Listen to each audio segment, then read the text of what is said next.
welcome back, everybody, to MHVR Bites. I'm your host, Adam Baldowski. And I'm Dr. Jessica Stone, and I'm really excited to talk with our guest today. Me too. And today we have a wonderful guest that we both know, Triton Ong. I'm going to let Triton introduce Hello, himself to hello. everybody.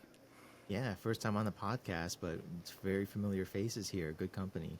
So, yeah, thanks for the introduction, everybody. My name is Triton Ong. I am currently the science lead at DoxyMe, where we do telemedicine. We develop solutions for telehealth providers and whatnot.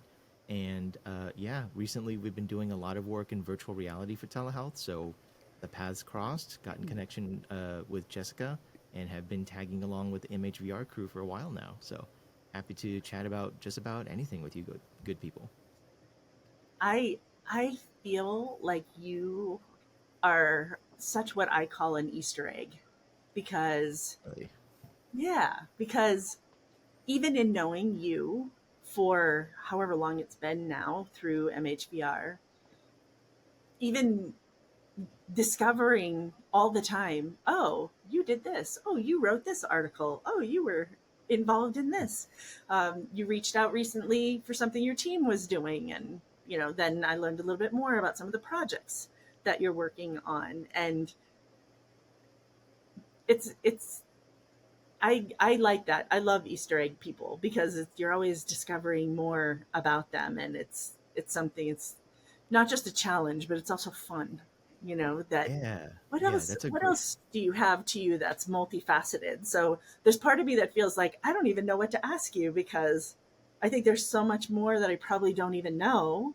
But even if somebody looks you up and does PDF after your name, there's a long list. You have been involved in a lot of research, a lot of article write-ups. You're the science lead now for Doxy.me, but you also have a history in data analysis and doing different types of research in different environments. I'm just really curious to know how you would even describe yourself. Busy. No, no, thank you for that. That's very flattering to hear someone else say that. I feel like my own career has sort of felt a little bit aimless for a long time, but honestly, when I look back at it like that, putting it all together on a LinkedIn page or something, looking at my Google Scholar, it's like, wow, there was like a through line here. And I think the through line has always been looking at how to fix classic problems with new technologies, which is sort of, I think everybody does that in this space, but the spin I kind of take on it has always been like, how do we use this in a way that's fair for as many people as possible? Um, there's always new technologies, they're always fantastically expensive, and it's always been the historical thing is like, the rich people get it first, and they're the only people who get it for a really long time. I've always been like, how do we use the cheap version of this, the easy, the accessible, the sort of janky ghetto version of this to, apply it right now.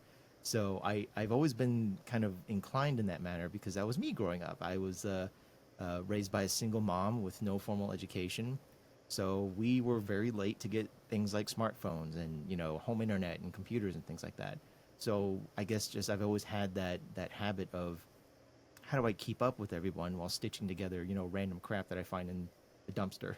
So um, I really think the person who really helped me formulate a lot of this stuff was my PhD mentor, Jesse Dallery, at the University of Florida. He has a very similar perspective on things. He comes from a very well established line of researchers, Ivy League stuff.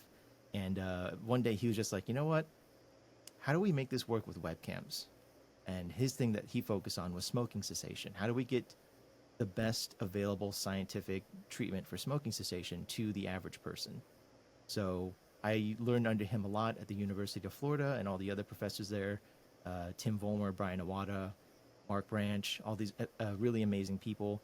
And eventually, I sort of drifted towards other departments where I just kind of took weird classes. That was my thing in grad schools. I took weird classes that were like, it's got really nothing to do with anything, but I'm interested in it, and you guys are paying for my stipend anyways, so why not? So I ended up taking classes in the English department and the Digital Worlds Institute, and these were classes on like game design. because I love video games. It's again going back to the cheapness. It's the biggest bang for your buck in terms of entertainment. You pay $60 for a video game up front, true, but then you play that game for like 600 hours. It's like, come on, it's like great deal. So I didn't really put two and two together until I took those graduate level courses that, video games can be used and combined with principles of behavior science, behavior analysis, and psychology to kind of influence behavior in meaningful ways. Meaningful meaning like helping people's lives improve, not just entertainment. So one thing led to another, virtual reality in the ICU, working with Marko Suvajic and Hazra Biharatz at the Shands Health units, the intensive care units rather, and then COVID happened. So we were just again, my life is very lucky, is a lot of it. We were very lucky to have virtual reality in the ICU. We were really focusing on patients at the time, but it just made sense to kind of extend it like, well, now that we have a need to keep distance between people, and these devices we've already proven we can put these devices in these very hostile environments. How can we use this for the healthcare providers themselves? So, behavior analysis, video games, virtual reality in the hospital, doxy me. It's kind of the through line of how I ended up where I am right now. I love how you describe your about on LinkedIn, combining behavior science and video games to fight loneliness and despair. It's one sentence, but it says so much, and it encapsulates very well what you just, at least the key components of what you just said. And the fact that you describe it that way, and in writing, and something I hadn't even referenced, and just spontaneously in the moment, and that there's congruency there. I always pay attention to that, because that tells me that it really is true for you. It's not something you're just saying. Like, this is fundamental in who you are and how you move through the space. Took me a while to come up with that, and I did steal bits from people here and there. I believe it was the Surgeon General, I forget, a couple years back, who put that on notice of like, hey, loneliness is this epidemic we're dealing with now. Used to be smoking, but now it's kind of, we're seeing the effects of other things. And I was like, yeah, that's kind of what I've been looking at this whole time. It's like technology and healthcare, there's this kind of vague bubble of like, people are lonely and they don't know what to do about it, and we're trying to treat this like it's a medical problem when it's not.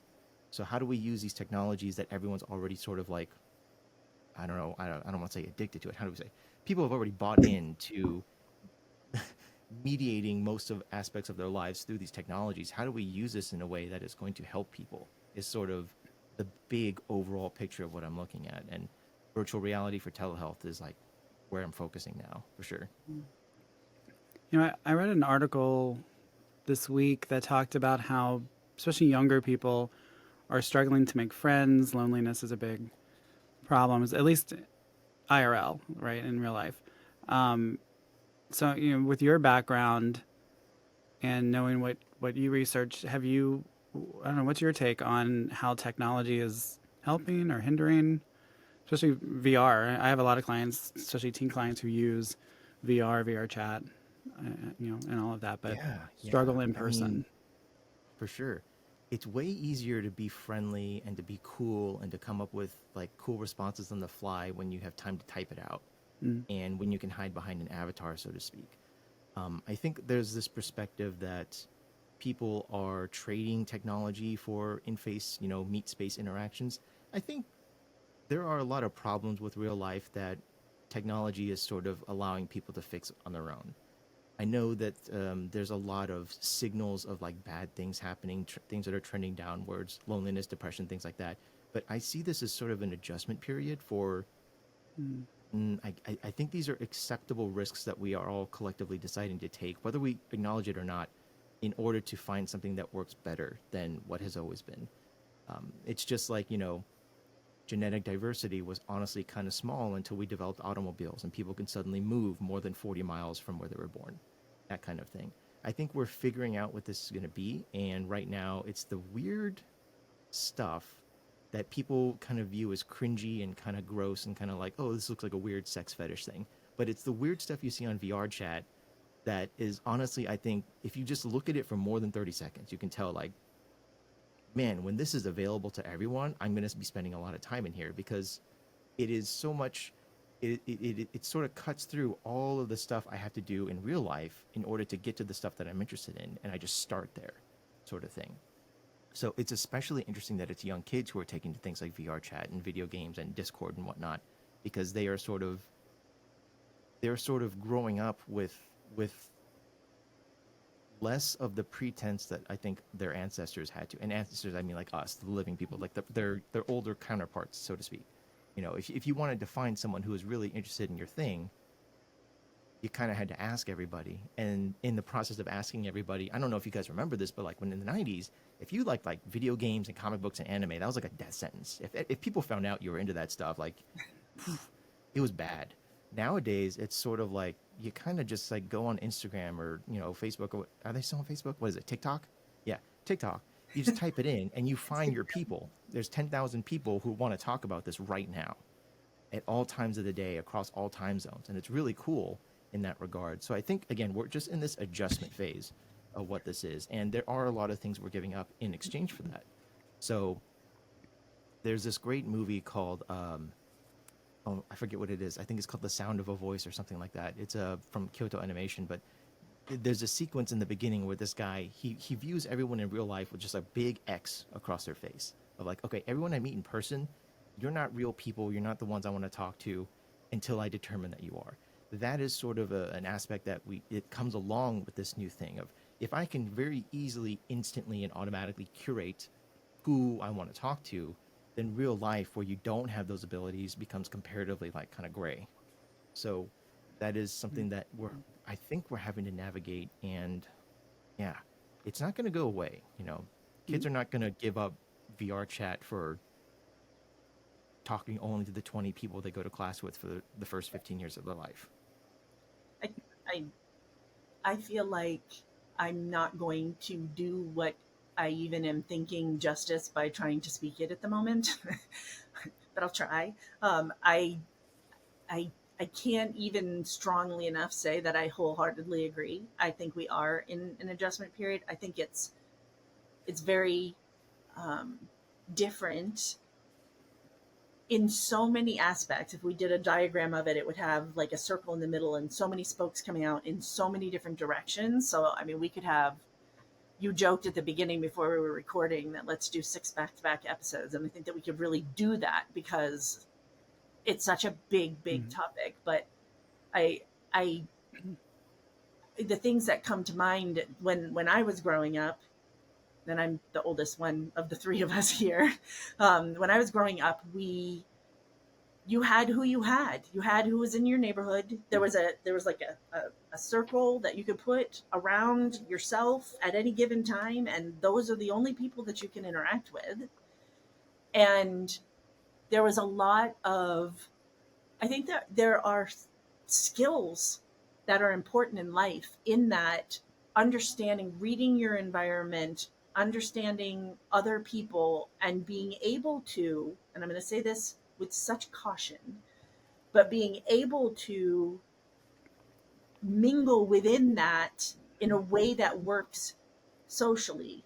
And there are skills to that. But the caution there is that also means that and maybe not in the way that we talk about masking in other arenas, but like there's a masking element to that, like you were saying, oof, don't talk about this interest or that interest because you're going to be on the sidelines during recess time, like people are not going to want to, or sitting alone at lunch or whatever that might be.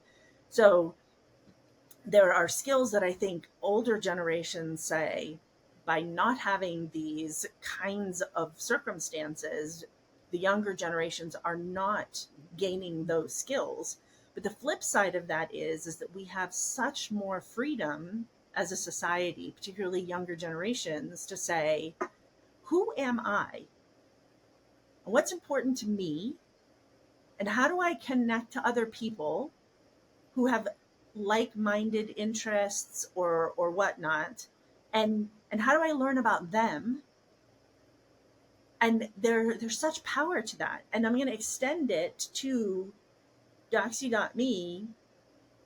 and even just in general, like telehealth, because I know for myself, one of the things that has happened, particularly throughout COVID, because at the same time that COVID was messing with all of our lives, for psychologists in the US anyway, PsyPact became much more popular and common. And you jump through all the hoops and you do all the things and whatnot. And now all of a sudden, your license is good in states all over the country. I think 45, 46, like I don't even know the full on number, but it's very high. So now all of a sudden, I am allowed to work with people from all over the country within those states. And what does that mean? That means that I'm starting, not at the time, I was starting to get referrals from people who weren't finding their person in their this circle that was around them. And now we can have specialized services, and the things that I'm known for, someone can seek me out and now have the ability to work with me or you or who, at whoever, because our ability to understand ourselves and what our needs are, and then also be connected with other people where there's a hopefully a great match, is greatly amplified by being able to do these things. Then you add the whole other element, which is VR. And I know a lot of therapists are like, VR in therapy? Like what? Why? All the things. There's all kinds of things to that. But I think it's kind of one of those things where you know. And when you have experience, I remember there's an example that doesn't have anything to do with therapy, but I was in a couple of years ago, two other members of MHVR, of this core group that we have, who have been meeting for quite some time now, a couple years. We were at Halloween. We went into a haunted house, and there was this space where, and it was created by teachers, so it's not like crazy gore, super scary, whatever, but there were jump scare things. And I mean, it's a haunted house, so you're going to have some of that, right? So two of us were down in this hallway, and I was genuinely scared. And we're in our headsets, and I look over at her avatar, and her avatars, it was in alt space. So I know alt space is, I'm so sad. Alt space isn't possible now, but in alt space. So if you've been in there, your eyes move, right? So I look, and she's much shorter than me. So I look down at her, and her eyes look up at me. And I cannot explain how connected I felt to her. And I did not feel alone at all, even though I was literally alone in the room I was in a headset. But that's not how I felt. The immersion, the embodiment, the everything, the interaction, the connection that I felt with her, I was like, we've got this. We're not alone, and we're gonna, go down this hallway and see what we're gonna get into. But if somebody had said that to me and I didn't have the experience, I wouldn't be able to wrap my head around that at all. That's the trouble with technology all the time, is that it is inherently experiential. I cannot describe to you what the internet is. If I did, you'd be like, so you're going to sit in front of a glowing rectangle and just like tap a button over and over? I cannot explain to you what music sounds like if you've never heard it before. I cannot explain to you what virtual reality is like. You just have to put this thing on for 5 seconds, and then I'm going to throw a spider at you, and you'll get it right away. You have to experience that kind of thing. Yeah, it's always a challenge. My arachnophobia just kicked in hard when you said that. So if you're, that just makes me think, this isn't really VR related, but if you want to kind of experience that explanation, especially with the internet, go on YouTube, and when the internet was really taking off, you can watch, like, Good Morning America did whole stories on, or the Today Show did whole stories on it. You can see them talking about, like, wait, what is electronic mail? And wait, I can put my name, and what is the @ sign? Like, it's really funny. Like, now looking at that, going, well, no, we were all really like that.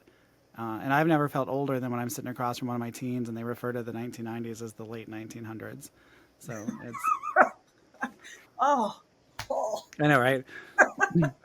It hurts. Yeah, it Yeah. hurts. But it's sort of like a good thing almost. I feel like I don't know what this skibbity toilet thing is, but I know they love it, and I know they're making movies, and I don't know what this liminal space stuff is, but they like it, and I'm gonna look at it and I'm gonna try it out, and I will try. Like, okay, so good example here. We're gonna go off topic. We're just gonna talk about like a meme real quick. The liminal space thing. Have you heard of this? Hmm. Yeah. It's I like the love back liminal rooms and space. stuff like that. I did not at first because I only looked at the images of it, and I'm like, okay, so you walk down a hallway for an hour, and then a stick figure like jumps out and makes a noise. I'm like, okay, what is this? What is this crap for kids? But then I realized the people who like it right now are not coming up in the same space that that originates in. So shopping malls to me are like a cool place everyone goes to hang out on the weekends. That's not what shopping malls are to them. Shopping malls basically don't exist to them unless they remember going there and seeing that half the stores were closed and you just walk endlessly past these like empty places until you get to the one place you're looking for. And then when you get there, you just stand there and wait for your parents to tell you like, "Okay, we're done, let's go home." So once I actually went through it and thought about it from their perspective, I'm like, "Wow, this is a whole generation of people growing up without spaces." It's like there is no place you go outside of school and home. It's like anything other than that is just like weird and like in like what's the word, intangible. It's like it's something you're only passing through temporarily until you return back to that other space, and there's just the whole world and then the little space that you've curated with your internet and your friends and your TikToks and whatever. So that's a great example of like, even we're not even talking about technology here, we're talking about just like an idea of liminal spaces, and that is something that I think changes over time, and it's really fascinating about how, just to speak to your point again, Jessica, you cannot look at something structurally and then say that you understand it. You have to live it the way that people live it. I can come up with a better way to say that, but like, yeah, that's the thing. It's like you gotta get out of your ivory tower and just like be there in the muck with everybody, and that's how you kind of understand the needs, understand the processes and things like that. And to talk about Doxme for just a second is like, I think there's only 4 or 5 people in our company who are actively practicing telehealth providers. The rest of us are just like programmers and like accountants and like me. I used to be a healthcare provider. I'm a researcher now. So we spend all of our time talking to healthcare providers and healthcare patients. And that's how we sort of fill in those gaps, and we start to piece together like, what do you need? What's not working about Zoom? What's not great about, going to a clinician in person? And it's exactly what you're saying. Like, people, the story we hear over and over again is like, I had a very specific mental health need, or I had a very specific, symptom of long COVID or something like that. And I tried to find a doctor who specialized in that locally. I was on a waiting list for 11 months, and when I finally got there, they couldn't help me. So I went online, I Googled it, I found 20 people who are taking patients right now. I'm in. So that's kind of the level of scale that we're kind of considering. And we know that this is just going to change faster and faster and faster. I'm going to get older and older and more out of touch, and more, I can't relate to the youngins anymore. There's only more young people now. There's only fewer people my age. It's like wild.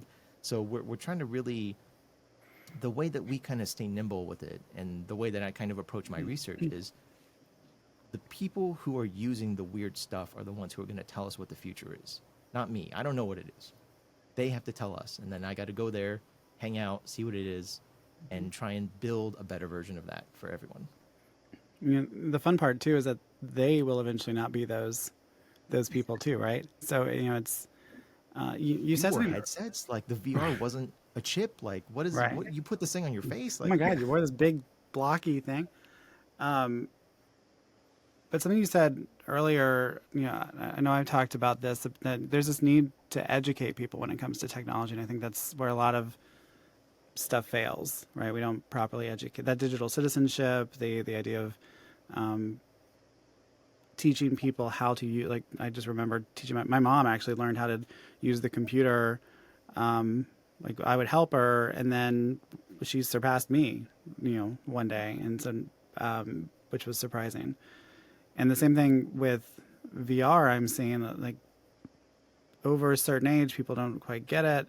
So I'm curious, from your perspective, how do we get this in people's hands when right now it seems like the only real options are Quest or Apple Vision Pro or things that are a little more expensive. And I know there's like cardboard and things like that, but have you seen in your research ways to reach people where this technology might not be as readily available?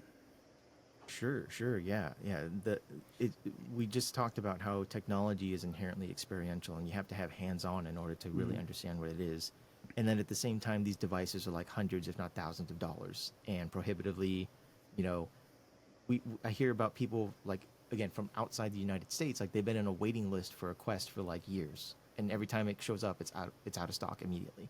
So how do we get these devices to people's hands? How do we share this technology with people equitably? Um, the best and worst thing that ever happened to VR was Google Cardboard, in my opinion. It was the worst thing ever because they just dropped it for reasons. Was it costing them money? It was just a button on the side of YouTube. I don't know. I don't know. I'm sure there are reasons why they would cut that. It's cool to see that Google and Samsung and who was it? Qualcomm are teaming up for some new thing this year for sure since 2017. I don't know. But I do see plenty of new research being published where people are still using cardboard headsets, even though the software is antiquated and it's no longer formally supported. People like I forget the names of all the researchers, but if I've cited you more than twice in my research, it's those guys. It's like Lindler and Chung and people like that. They use like $5 cardboard headsets, and then people just put their own smartphones into it. It still works. It's not ideal. Obviously, it's only 3 dimensions of freedom instead of 6. So you're kind of just like doing this, not the whole VR thing, but it's enough, and you get the same clinical impact that you're looking for. Or not the same, but like you get the clinical outcome that you're looking for. You're having effect on target. You're reducing the problematic symptoms and things like that in as little as 1 session of like an exposure therapy in a cardboard headset. So it's still out there, and if I can just kind of like cry about it for 1 minute, I'd be like, we got to bring that back. Like, why did we abandon the smartphone-based VR? Everyone has a smartphone. The moment everyone had a smartphone, they dropped smartphone support for VR. Like, I don't understand that. That was working for a lot of people, for a lot of different applications, for healthcare applications. And then they just decided, like, I don't Nope. know, let Mark Zuckerberg take it all, I guess. Meta's great. I love working with Meta. They're making some great devices. They have been really changing their direction that they've been taking, especially the VR stuff. And I'm really excited for what they have to offer. We're recording this on September 20th. I think the Meta Connect event is in like next week or something.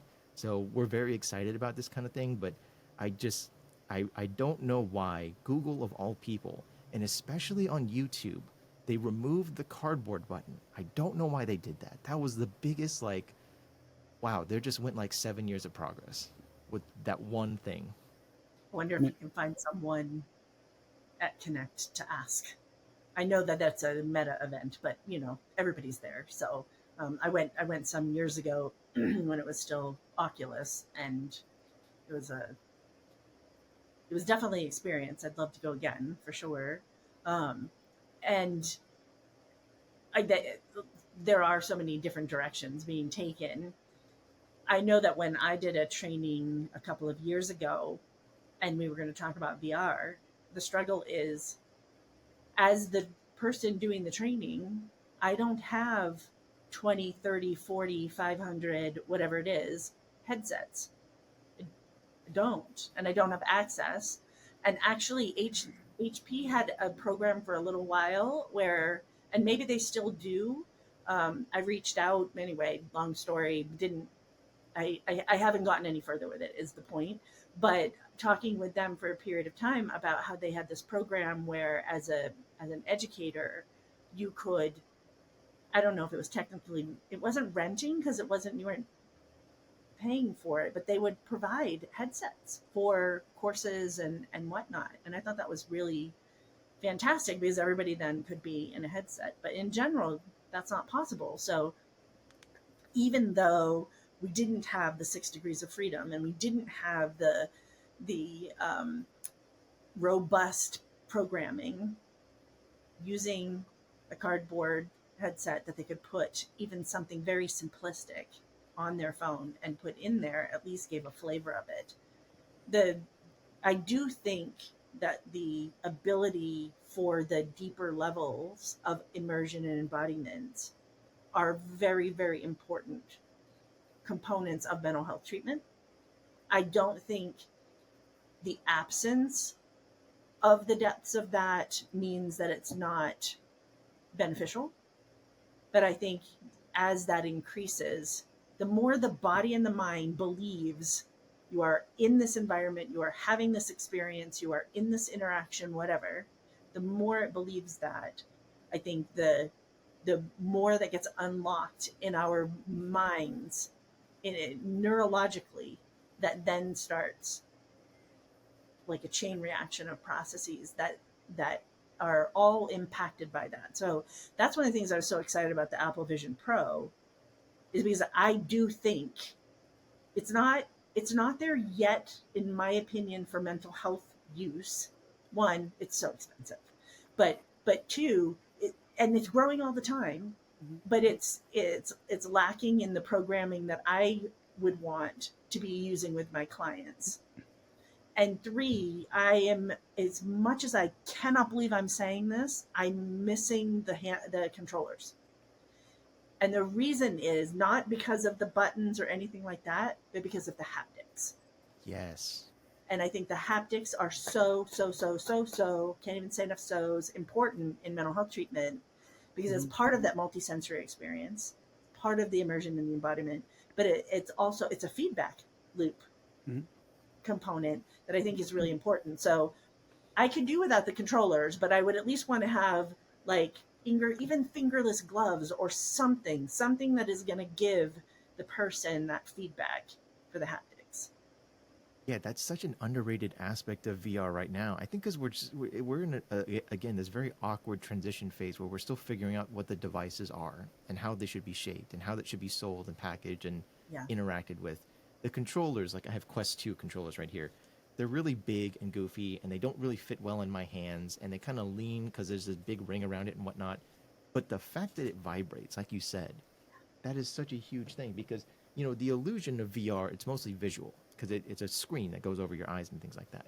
You can add the spatial audio and all that, but you can't touch it. If you feel a sense of touch in VR, it is purely the illusion that your mind is creating, and we can't count on that. When you add the hand controllers in there, you now have a physical device that is going to respond programmatically in the way that we want it to, when we want it to, how we want it to. And that is so huge for like a sense of touch or a sense of being touched even or a sense of movement.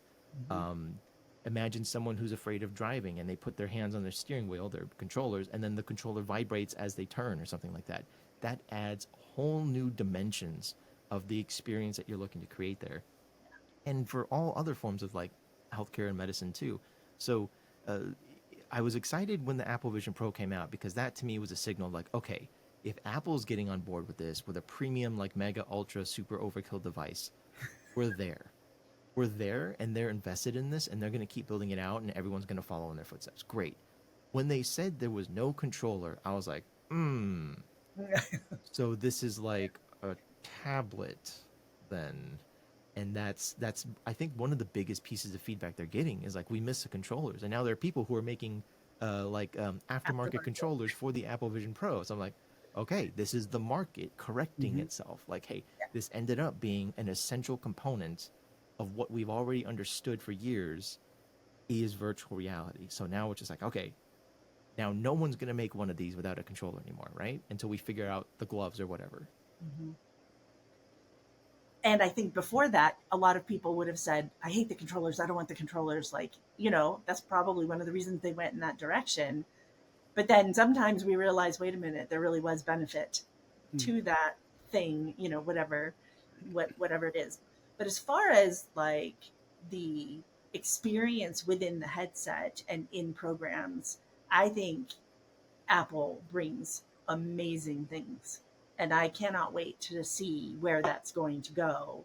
I think, as you said, not just within Apple, but also what the other companies will do when they say, oh, look what is possible there. Like, how do we incorporate that into what we're doing as well? And Absolutely. The when we're the talking recent the news mental health. Go Yeah, ahead. yeah. The recent news as of the time that we're recording this is that they're adding Apple Health, the Apple Health Development Kit into Vision Pro.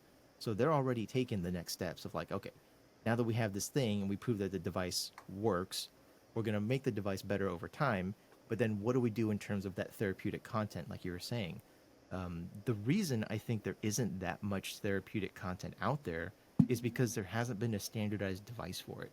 And if there is no standard device, it's really hard to make content if you don't know what processors you're working with, the resolution of your screens, whether or not there are controllers, what inputs you have, and things like that. So the Quest 2 was really a catalyst for a lot of this kind of stuff.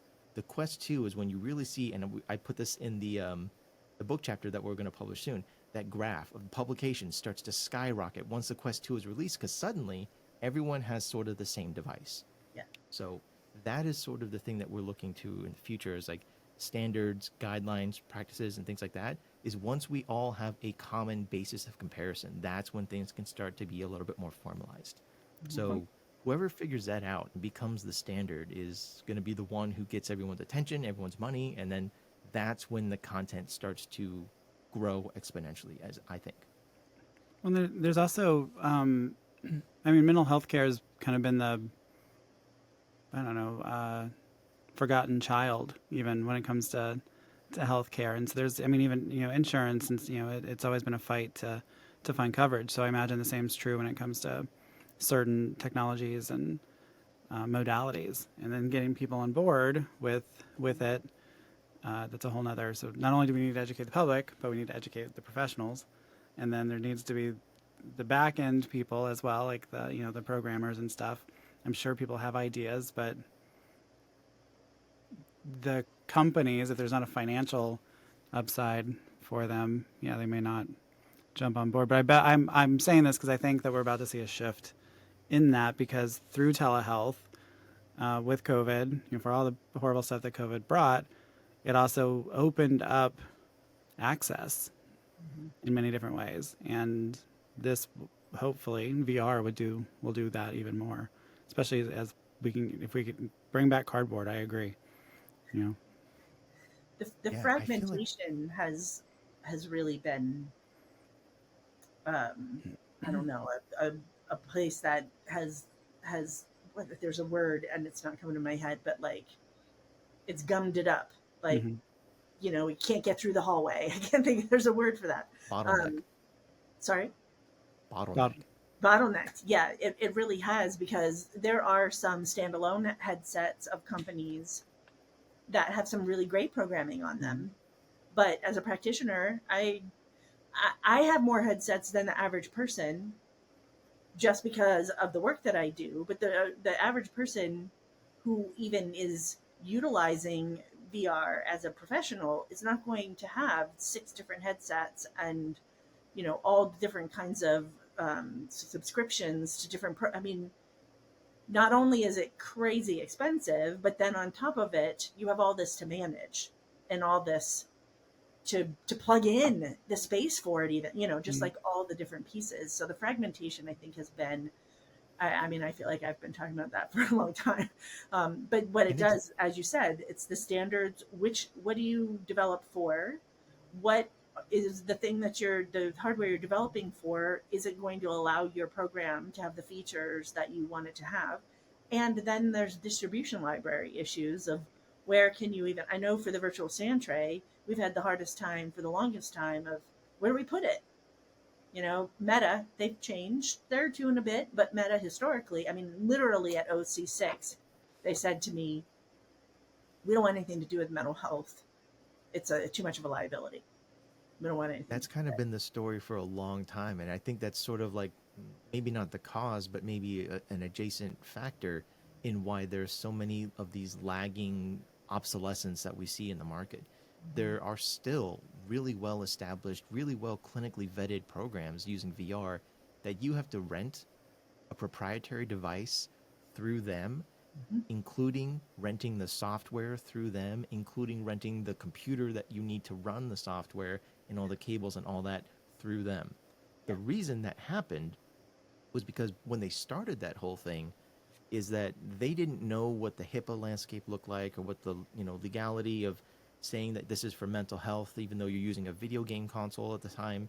So that is all like a legacy kind of holdover, what's it called, like a vestigial holdover of adaptations that people had to make in the past. And I think we're slowly phasing that stuff out. As these new generations of headsets come out, as basically like the Quest 3 is the big new push for what's supposed to be the new standard for the next few years, because it competes with the Apple Vision Pro and it's way better than the Quest 2. So I'm not a shareholder in Meta, but this just seems to be what's being pushed out there. As this device sort of does better than what used to be the pinnacle of VR technology, I think people are shifting in that direction. And again, Meta, at least the people I've worked with at Meta, have been really receptive to that. They used to be very much like, oh, we don't want to deal with that because that's HIPAA, that's $25,000 per violation. We don't know what that is. Nowadays, they are at least willing to meet people at the table and engage developers like us, engage researchers, engage healthcare providers in that conversation.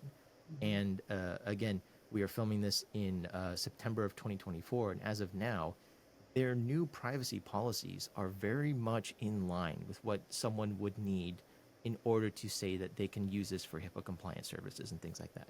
I'm not a lawyer, this is not legal advice, but from my interpretation of it, they don't touch stuff unless you give it to them. So if you don't give them stuff with your app, the HIPAA compliance part is up to you, the developer. So that is my current understanding and my interpretation of it. And things are changing in that direction. And whichever one of these major tech companies really goes hard on the healthcare focus is, I think, going to be the one that comes out as a leader. It used to be that whoever the porn industry embraced became the dominant technology. Now I think we're kind of beyond that. We've kind of like hit like max porn saturation. I don't really know what's next, robots or whatever. Now it's going to be about like, okay, what are we actually doing that's making a positive difference in people's everyday lives? That's going to be healthcare. It's not going to be, productivity or new ways of renting Netflix videos or whatever like that. It's not going to be entertainment. That's a huge sector of the economy. Don't get me wrong. But what's really going to make a difference, what's really going to convince people to have a VR headset in every household in the country, in the world, is going to be, how does this help me in my everyday life? How does this make me feel better? How does this help me relate to my kids better? How does this help me be healthier? Things like that. So whoever gets there first, like, keys to the kingdom here. Right. Well, Sounds like you're posting a challenge. those are great questions that we're hopefully going to get some answers to through the podcast, through the group.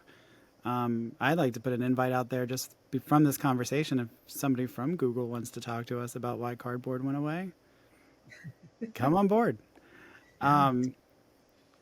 Why cardboard went away from Google, why the ins and outs and the realities for our four groups. Like, we have clinical, we have research, we have development, we have education, for our four groups regarding privacy and what's done with information, like to try to improve and increase trust and knowledge, and the translation of that for people who maybe aren't tech savvy. Sure. Any of those pieces would be fantastic to continue to hone in on, because particularly in mental health, for the widespread adoption, there are key things that need to be addressed and understood. Absolutely. Yeah. The more conversations that can happen, the more open they are, the more people they involve. That's only helping everybody grow, I think, for sure. That'll be for one of the other 6 episodes that we record with you, Triton. Yes. So I know we're at the end of our time, but as we wrap up, is there, if anybody wants to kind of follow your work, reach out to you, or kind of see what you're up to, anything you want to plug or promote, or social media? How do people learn more about you? Yeah. I don't have anything to plug right now. I'm just keeping my head down doing the research thing. Do join organizations like MHVR, like IVRA, like AMXR, whatever is most relevant to you. You can't go wrong with joining an organization. I hang out most with MHVR, so if you want to see me, join the Discord for MHVR, and we'll chat anytime. We're an open book over here. And if you want to look at my stuff specifically, like Jessica said, you can just stalk me on Google. I have a LinkedIn. I have a Google Scholar account. I update those pretty frequently. Most of my articles are open access. And you can just email me if you want. connect with me on LinkedIn. And if I can just say one last random thing that has nothing to do with anything we talked about, but is really cool, and I want it to be more of a conversation in the future, check out VTubers. I'm not going to explain it. I'm not going to describe it. VTubers. Just check it out. It's going to be something, I think. Easter egg. See, here we go. We Right. started it. We're ending with it. Thank you so much for chatting with us today. And I know that we will be doing this again. Absolutely. Anytime. Happy to join you guys anytime. Thanks. Thank you. And guys, go out there and play in some virtual space. Absolutely.